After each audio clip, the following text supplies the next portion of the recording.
Bab 4337, Keadilan dalam hati.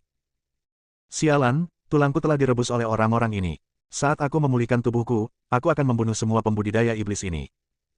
Saat Raja Iblis Ciyun melihat kejadian ini, dia menjadi sangat marah. Ketika Dev mendengar ini, dia langsung tertawa, "Senior, Anda sendiri adalah seorang kultivator iblis, dan Anda membunuh semua kultivator iblis ini.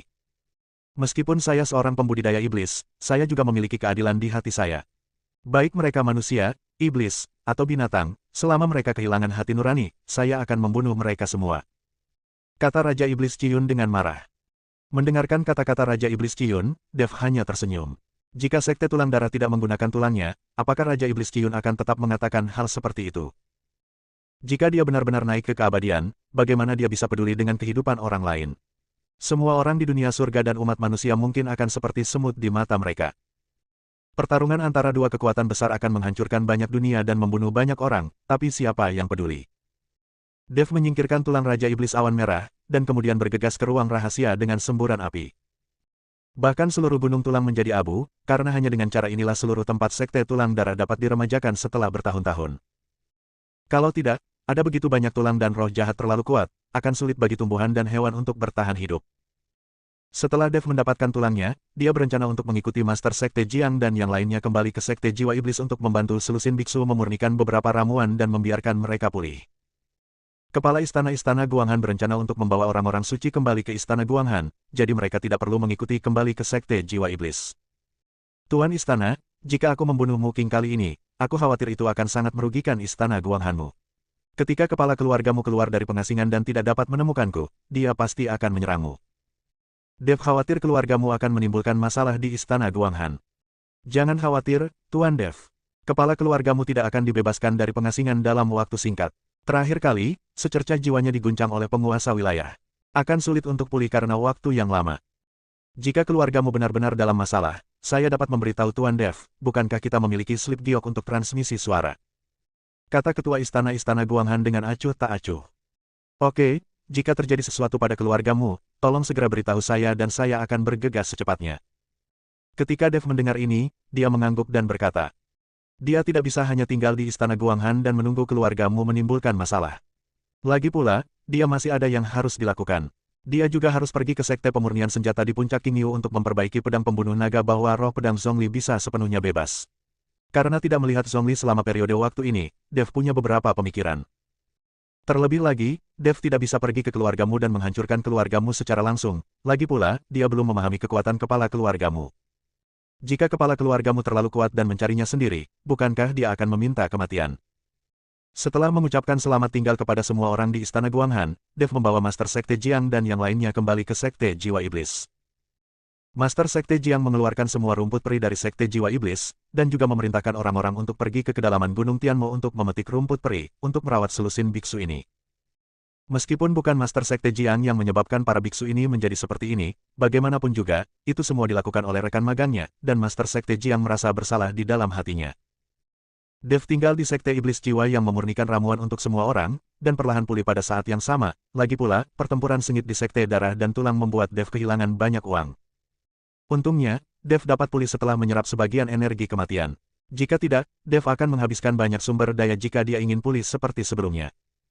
Dev tinggal di Sekte Jiwa Iblis selama 3 hari penuh. Selain memurnikan ramuan untuk merawat selusin biksu ini, dia juga harus menenangkan hati mereka agar tidak meninggalkan dampak yang tak terhapuskan pada orang-orang ini karena insiden Sekte Darah dan Tulang. Justru karena 3 hari inilah Dev menjadi akrab dengan lebih dari selusin biksu. Banyak dari orang-orang ini adalah kultivator biasa, jadi mereka ditangkap oleh Sekte Darah dan Tulang dan digunakan sebagai sumber daya untuk berkultivasi. Bab 4338, membawamu kembali. Namun, dalam 3 hari terakhir, lelaki tua yang berbicara dengan Dev bersikap suam-suam kuku, dan sepertinya agak waspada terhadap Dev.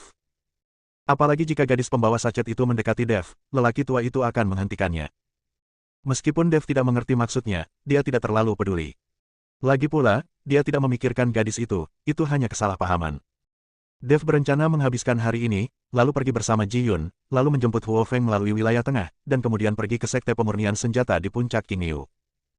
Ketika tiba waktunya untuk memulihkan pedang pembunuh naga dan membebaskan roh pedang Zhongli, dia dapat kembali ke Sekte Kuali Giok untuk menemui Gao Qilan, Yu Jiameng dan yang lainnya, dan juga bertemu Yi He. Lagi pula, aku sudah lama pergi. Saat aku berada di wilayah barat, aku bertemu Liu Ruyan, tapi aku belum bertemu gadis lain. Terutama Gao Qilan, yang sudah lama bersama Dev sebelum mereka berpisah, dan mereka tidak pernah bertemu lagi sampai sekarang. Dev berencana untuk bertemu dengan beberapa gadis setelah kembali ke wilayah utara kali ini, dan omong-omong, Gao Qilan juga akan kembali ke keluarga Gao untuk bertemu kerabatnya. Dev juga dapat menanyakan informasi tentang Su Yuki. Su Yuki menghilang jauh di utara dan tidak ada berita yang membuat Dev khawatir. Namun, wilayah utara adalah markas besar aliansi Feng Iblis. Jika Dev ingin beroperasi di wilayah utara, dia harus sangat berhati-hati dan menyembunyikan keberadaannya. Tepat ketika Dev sedang memikirkan tentang apa yang akan dia lakukan selanjutnya, pintu tiba-tiba terbuka. Siapa yang akan berada di sini selarut ini?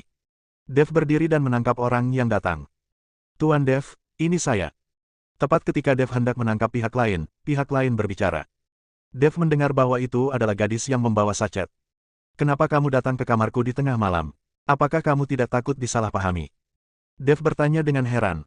Tuan Dev, bolehkah saya bertanya, mengapa Anda mencari Nona Azu dari wilayah barat? Gadis itu bertanya. Dev tertegun, lalu memandang gadis itu dan berkata, apakah Anda Nona Azu dari wilayah barat? Gadis itu mengangguk, ya, saya gadis itu Azu. Nama saya Zhu Qingyue, orang-orang di wilayah barat memanggil saya Azu.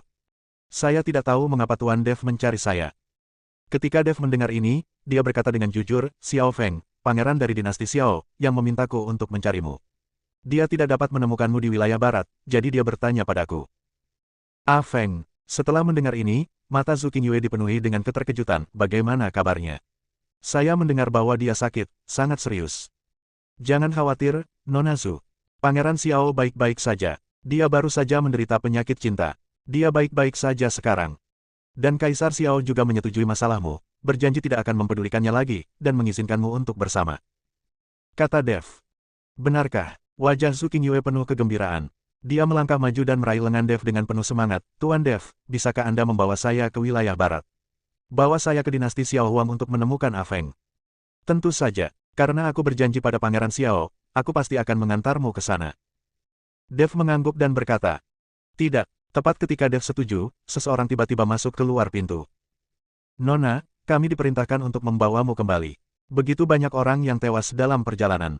Kamu dan aku hampir menjadi jiwa dari sekte darah dan tulang. Apakah kamu begitu kejam dan ingin kembali ke wilayah barat? Orang tua itu tampak sedih dan marah, dengan air mata berlinang. Paman Liu, aku. Melihat lelaki tua itu seperti itu, Zhu Qingyue langsung menjadi sedih.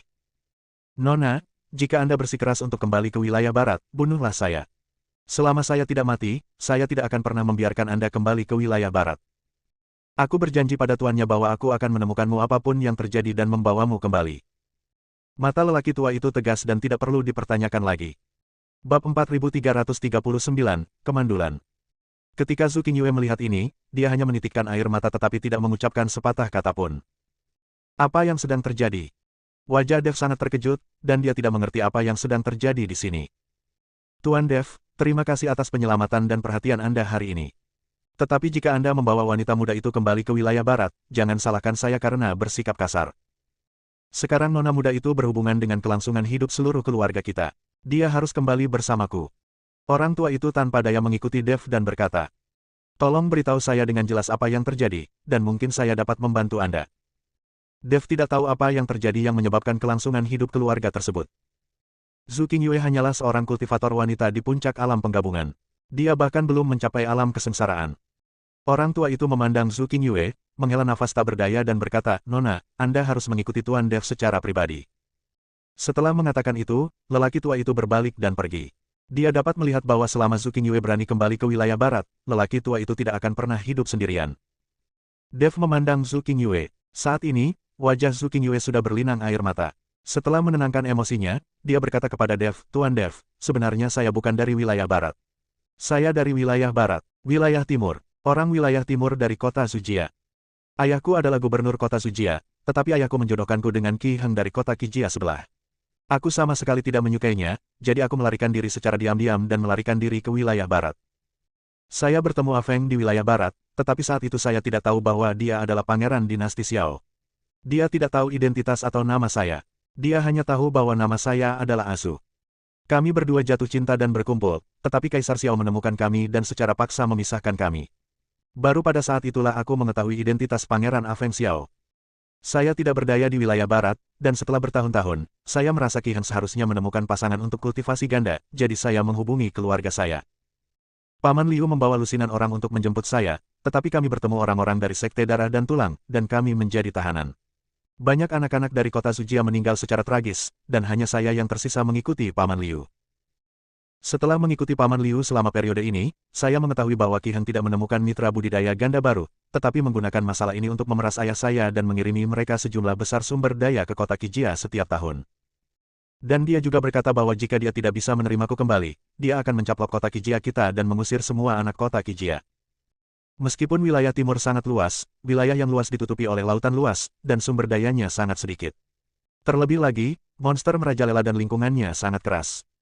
Jika mereka benar-benar diusir, akan sulit bagi banyak anak di kota Qijia untuk bertahan hidup. Zhu Qingyue berkata dan menangis dengan sedihnya lagi. Ketika Dev mendengar ini, dia langsung teringat bahwa Chuan Yunmen di wilayah timur sebenarnya pergi ke perbatasan wilayah utara dan mengikuti keluarga Ji Yun untuk merebut bisnis. Ini menunjukkan bahwa tidak mudah untuk bertahan hidup di wilayah timur. Ada juga asosiasi apoteker wilayah barat. Meskipun asosiasi apoteker wilayah timur juga memiliki orang-orang yang datang, kekuatan mereka umumnya rendah dan mereka juga dapat mewakili situasi sumber daya lokal.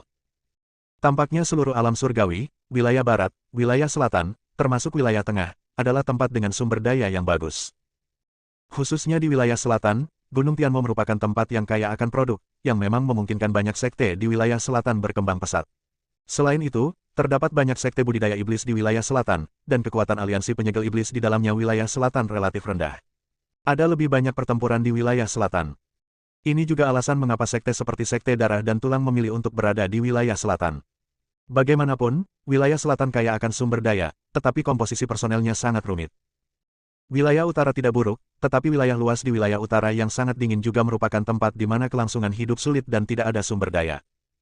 Adapun wilayah timur, Dev hanya tahu sedikit tentangnya, tetapi tampaknya wilayah timur bahkan lebih tandus. Bersambung.